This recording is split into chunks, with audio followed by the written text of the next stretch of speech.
China is about to reach a milestone in its economic transformation.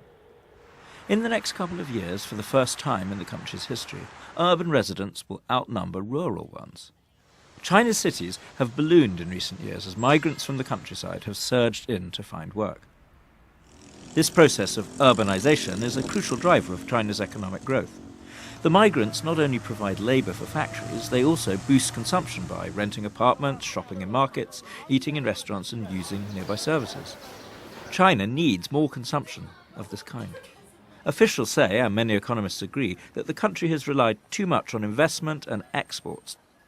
The good news for China's economy is that urbanisation still has a long way to run.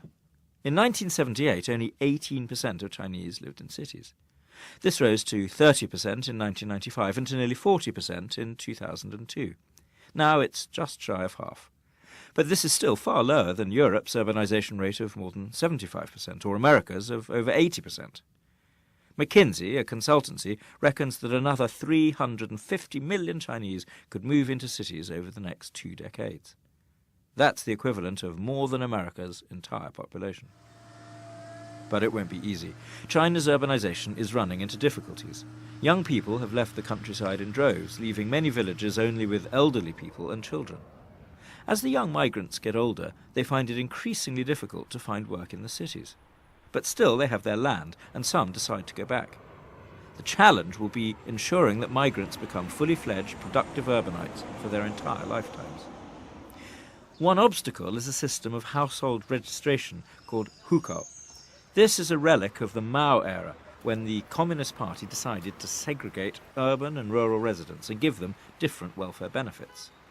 These days it does not stop migration, but it slows it down by making it very difficult for rural hukou holders to get access to urban schools, hospitals and subsidised housing. Another problem is the system of rural land ownership, which acts as a powerful deterrent against permanent migration. Rural hukou holders are entitled to till a small piece of land. They can rent it out, but they can't sell or mortgage it. The government sees it as a kind of welfare provision. With their little plots of land, people in the countryside will not go hungry or destitute. Not surprisingly, many rural hukou holders would like to keep this benefit. Some Chinese economists say it is time to privatise rural land. This will allow farmers to sell it and start up anew in cities. But there is a powerful resistance in the party to any such reform.